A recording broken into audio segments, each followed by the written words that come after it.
Hello everyone, this is one of the hosts, Jonesy, here, coming in up top. In the episode, just to let you know about two things. One, I'm going to apologise for my mic quality in this episode being lower than usual. When we recorded this, I was staying at Matt's house, and I wasn't able to bring in my usual microphone, so I had to use my laptop audio. So, sorry it's sounding a bit rough this week, but this is going to be a mostly shorter episode anyway, so hopefully you'll enjoy it. But when we get to the next episode, hopefully it'll be more like this again. Second thing I also wanted to brawl out. So I wanted to mention when we started doing this podcast, it was just before the SAG-AFTRA and WGA strikes have happened. Well, the WGA strikes have been happening for a while, but now SAG-AFTRA's involved. And so now everything's getting, not that it wasn't already serious, but now it's just extra serious with the strikes.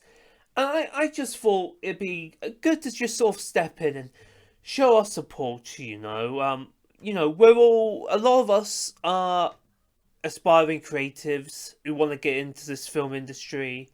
And these people going on strikes are doing so not only they get treated fairly, but up-and-comers can get treated fairly. So, I would say as a whole, this podcast is 100% behind the strikes.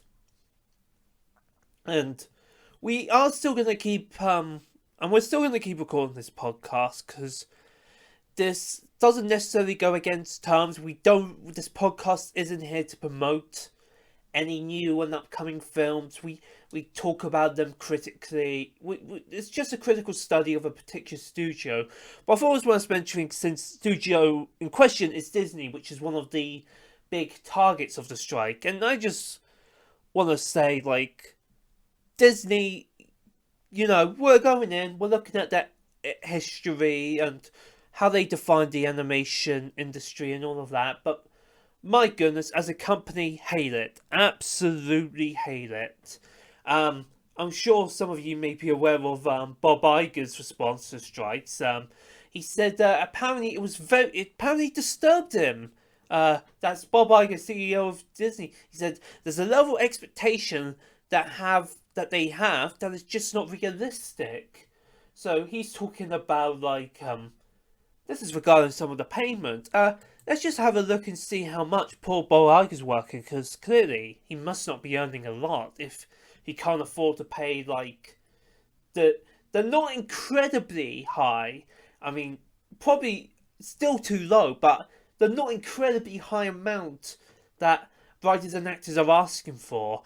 Apparently his total yearly income goes around $40 to $50 million, but that also includes base pay, bonuses, and stock awards. So, I guess he just doesn't have any money. I mean, that's not a lot of money. He can't buy 5 yachts with that money. He needs his 5 yachts.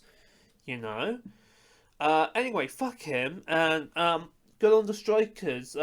Obviously, there's stuff about AI and all of that shit. There's so much shit. But there's plenty of resources out on the internet. But show the strikers your support and go and donate to their fund, because obviously where they're striking, they ain't got work. And I'm sure you may see a lot of the big actors are on strike, but please remember that they make up a minority of the whole sphere of actors. A lot of other actors don't get paid nearly as much as your Matt Damon's or Bryan Cranston's or whatever, and do deserve that higher pay and AI protection, and it's a whole mess. Anyway, enough about that. Let's talk about Fantasia.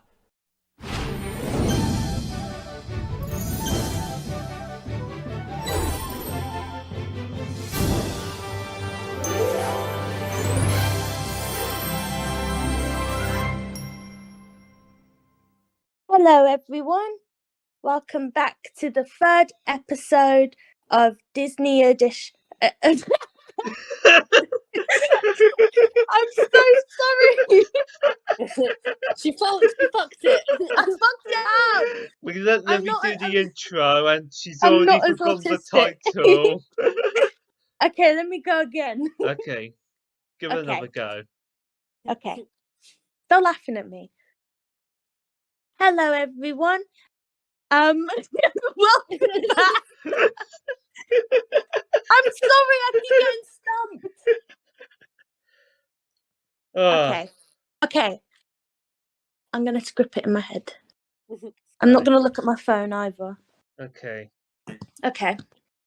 Can you still hear me? Yes. Okay. Yes. Okay. Hello, everyone. Welcome back to episode 3 of Disney-ish Adults. I am the co-host Livy, and I'm here with host Jonesy. Hello. And with other co-host Matthew. Hello. So today we are watching Fantasia, I believe. Yeah, we're watching Fantasia, released in 1940. This film Right, was. Just speak over a woman then, Jones. Yeah, whoa. Oh no, I'm getting The Barbie movie cancelled. teach you nothing. It's okay. I pass it on to Jones anyway. Right. Well, here's the notes. It's directed by a great number of people: Samuel Armstrong, James Olga, Bill Roberts, Paul Satterfield, Ben Shopstein, David D. Hand, Hamilton Luske, Jim Hamilton? Handley, Ford Wilfred Jackson. Bibb, Teehee, Norman Ferguson, and Wilfred Jackson. The story is by Joe Grant and Dick Humer, and the film stars Leopold Stokowski and Deems Taylor. And That's my boy Beethoven, baby. yeah, and Beethoven. So I suppose this is a bit of an unusual Disney film, as in it's not a strict story, but I believe more of a collection of shorts that are set to classical music. Am I right? Yes. Yes. So what are your both thoughts on this film? I've never seen it. Never seen it. I know, I have seen it, but I can't remember much about it. I can remember, Mickey Mouse and the broomsticks. I don't know if he is called Mickey Mouse in it, but yeah. I do know that it won 2 awards, I believe. And I love having an animation expert on board. yeah. And it's a bold, experimental piece on Disney's behalf, so it was kind of like a risk of posting. Kind of like the Snow White versus Pinocchio, where Snow White did amazing, Pinocchio not so much. It's really funny that Snow White did better, though, because I think Pinocchio has the more complex story of the two. Yeah, people can relate to Pinocchio a bit more, so that's the whole I thing. actually found Pinocchio really enjoyable when we watched it. All right, man. Maybe I like Snow White more. Do you? I mean, it's fine. As a kid, yeah. I would definitely prefer Snow White over Pinocchio. But yeah, I have seen a segment of this film. I have seen the one, as you Livy mentioned, the Mickey Mouse Sorcerer's Apprentice show, which is probably the most iconic segment of the whole film. I know there's a lot of iconic segments. The only other one I know of is the big scary devil man. Oh, he's hot, bro. Come on. I swear he's from somewhere else, though. I can't remember. He is in No, I'm trying to remember if he's from the Sword in the Stone, but probably not. Yeah. So faded, but I know he's in House of Mouse. Yeah.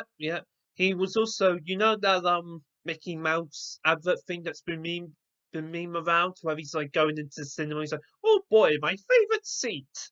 Oh yeah. I know what you're talking about. Yeah. Oh boy. See.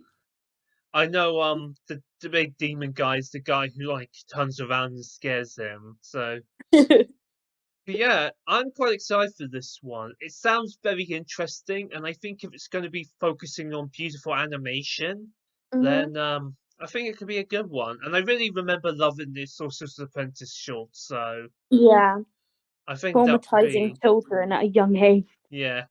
I should also note Fantasia is an exception because I know like after between Bambi and Cinderella, I think they tried to replicate the success of Fantasia with a whole line of like short collection films.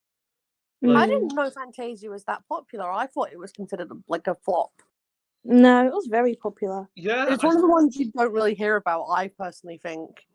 the Sorcerer's Apprentice at the very least is very iconic, and I have heard some people say they're big fans of Fantasia.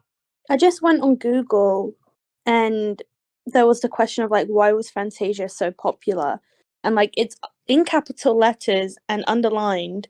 It says it was a commercial failure at first. Ah, So I guess it was similar to Pinocchio where it just didn't do well at all until people just suddenly started loving it.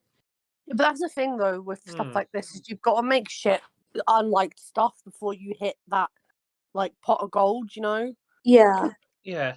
I mean, to Disney's credit, they're still trying to figure out how to lead the way with animation in Hollywood.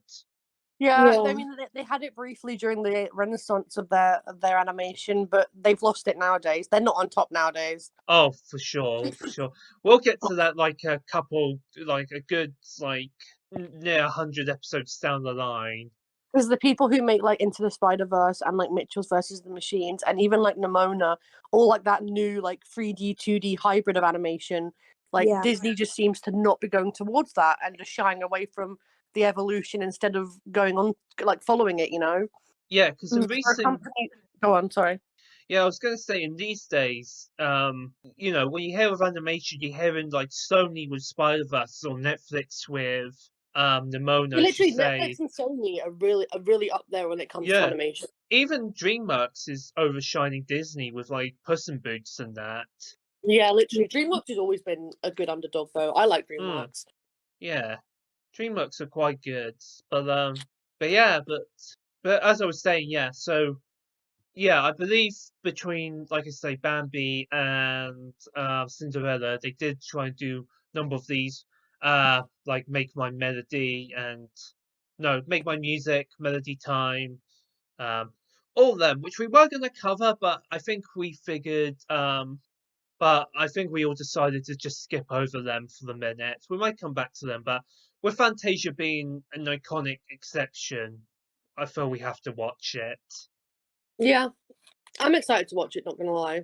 Yeah, I think it's going to be really interesting. But I suppose without further ado, let's get into the film. Yippee! Yay!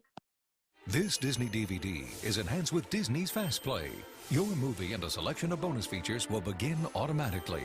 To bypass Fast Play, select the main menu button at any time. Fast Play will begin in a moment.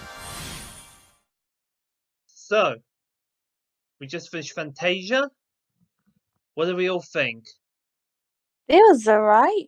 It wasn't my favorite, but it was all right. I quite enjoyed it. It might be my favorite Disney so far.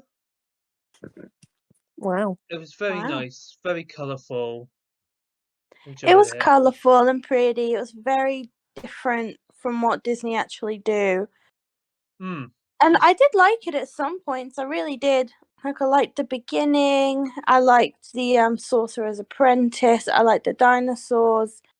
I really yeah, liked the fairy bits as well.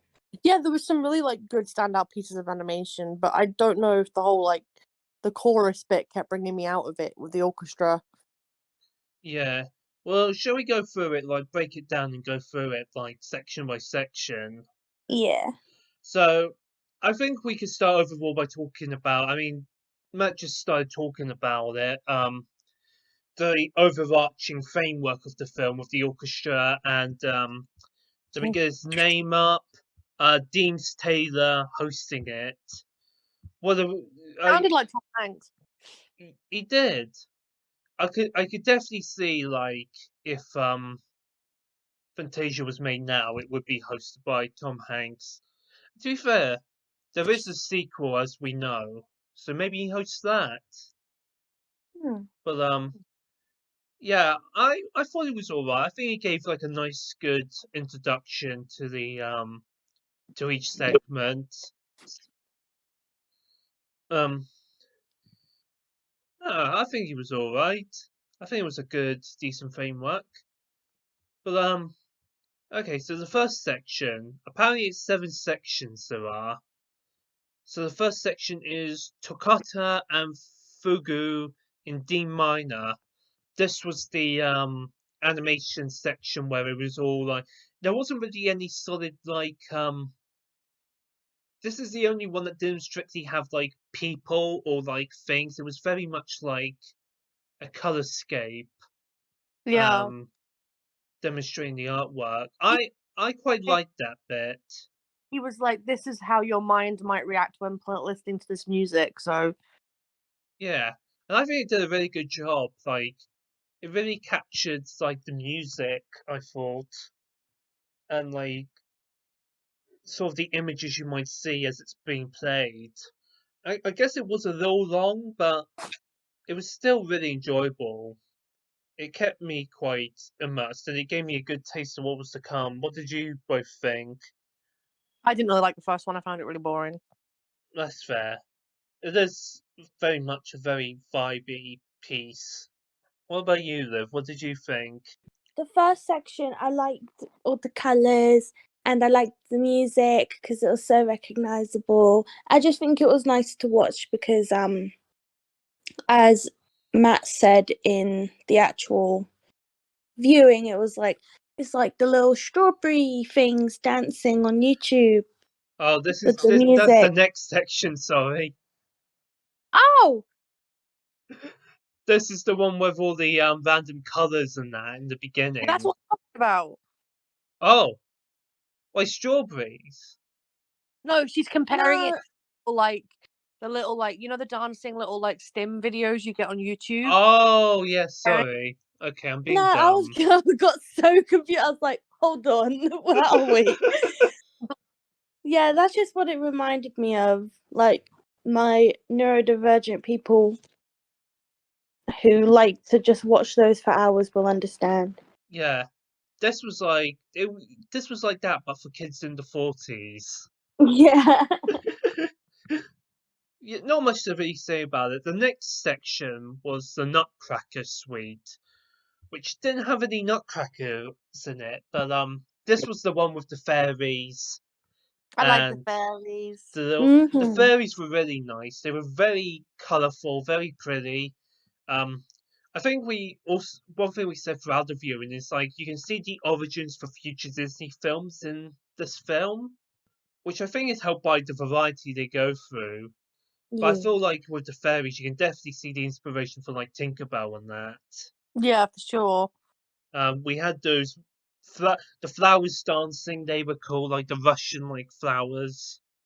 Yeah. Yes, that was one of my favorite ones. That was just a really overall nice looking section, and yeah, uh, yeah, not too much to say. I feel like this will probably be one of the shorter episodes because you can't really say much aside from it looks nice.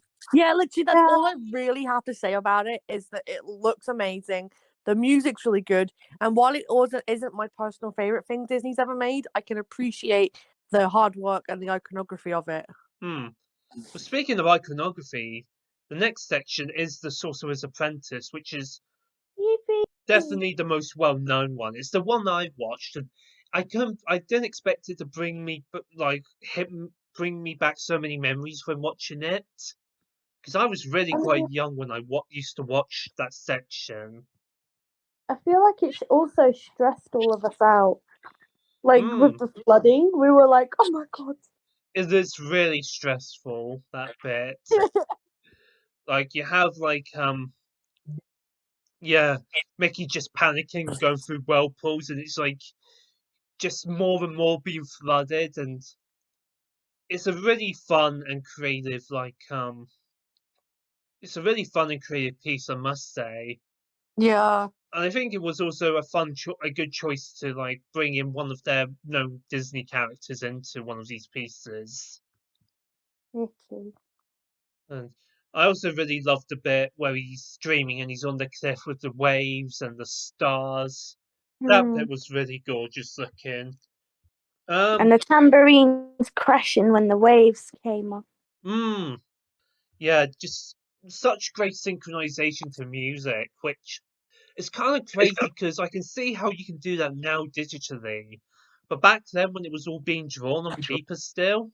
Yeah, some of the stuff that came out of this was amazing to have been drawn on paper. Yeah, like I can like on a technical level, it's probably it could be considered one of Disney's all-time best on a technical level for what they Yeah. managed to achieve. Yeah. But no, that was a great little bit. The next piece was The Rite of Spring. This was the dinosaur one, which I like the dinosaurs. we all. the dinosaurs. I'll tell you what, get 3 autistic people in the room and show them a film about dinosaurs, and they will go nuts. I like the T-Rex. I liked the Triceratops. I like the brontosaurus. I like the pterodactyls and the T-Rex going, haha, be scared of me. I have red eyes and sharp teeth and little arms. Yeah, the T-Rex brutally killing I mean, off. isn't that just so you, sharp teeth and little arms? Hey. I think it started off a bit slow with like the whole going to Earth and the whole lava bit. Once the dinosaurs showed up, I was locked in. Dinosaurs. I just Dinosaur. love dinosaurs so much. Da, Oh da, da, no. da, da. Da, da, da, da, da, da. George likes dinosaurs. Uh-oh, George has dropped his dinosaur. Bum, bum. Fuck off, Jade.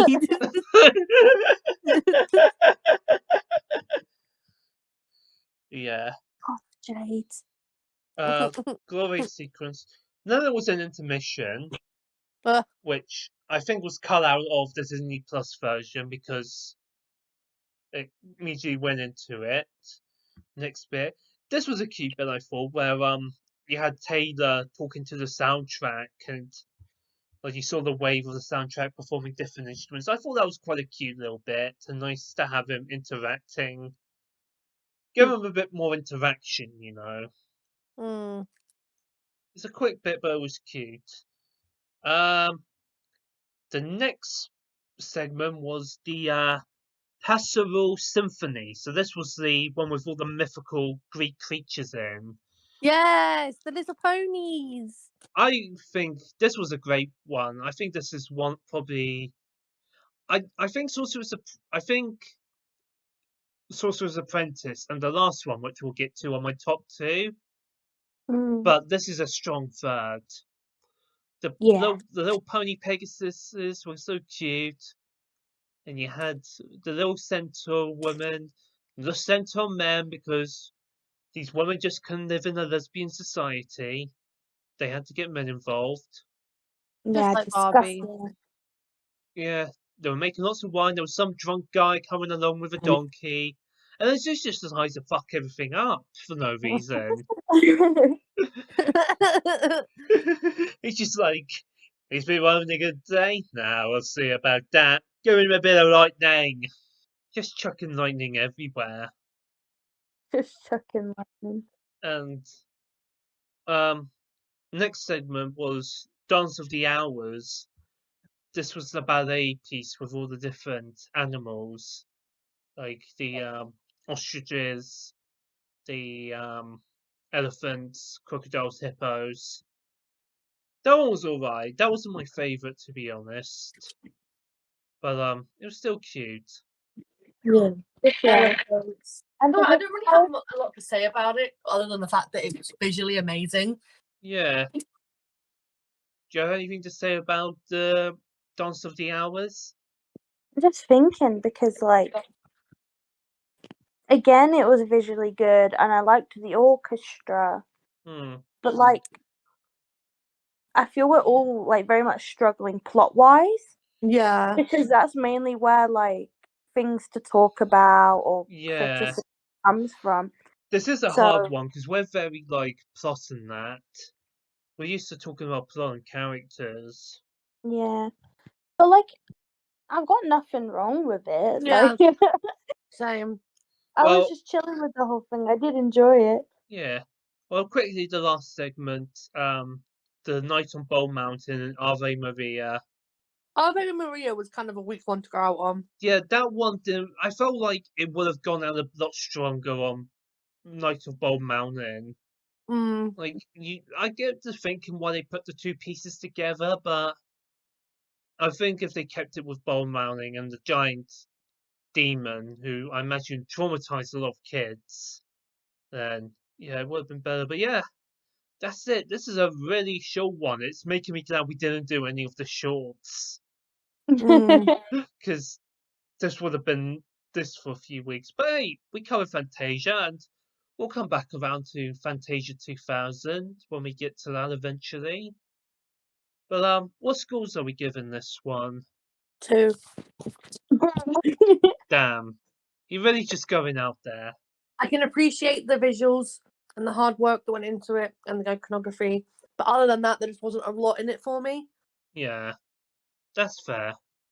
I'd say from like an experimental film point of view, I'd probably give it like a 5 or even like maybe 5.5. Yeah. Yeah, that's a good But we got to give it credit because it was not the first experimental animation. It was Like, pretty groundbreaking, though. yeah. yeah, so for its time, it would have been like absolutely spectacular. But since like we've seen so many more experimentals, Yeah. even like the new Spider-Mans with Miles, we consider that even more experimental. Yeah. But yeah, I'm trying to give it a fair score. I'd give it. I was tempted to give it an 8, but I think I'll give it a 7. Maybe because I Oh, wait, don't. out of 10? I thought we were doing out of 5. Oh, well, I was Oh, no, confused I was because doing Livy out of said 10. 5 and then 5.5. So then, oh, so you're giving it more than 5. So is that what you're giving it, Livy? A 5? Is it out of 5? Yes. Okay, Yeah. then a 3.5. A 3 point. Okay, that's the Yeah. same as me. A 3.5. I would give it a 4, but I don't think I'd be in a rush to watch this one again, to be honest. Unless Yeah. we had some acid. Yeah. But yeah, that's Fantasia. Again, short episode, but that's what you get. Didn't feel like a short episode. Sorry? Didn't feel like a short episode. Yeah. Well, I mean, to be fair, these episodes are like. These episodes feel longer to record because we watched the film in between. But yeah. But next week it's Dumbo. Yay! Oh, So very exciting. I'm going to cry. I'm sure they'll have plenty to talk about in that. Anyway, hope you enjoyed listening, and we'll see you next time. Goodbye. Bye-bye. Bye. We didn't have a message when we left. Oh, very odd. Hello, mother. Hello, father. Here I am at Camp Granada. Marge, is Lisa at Camp Granada? And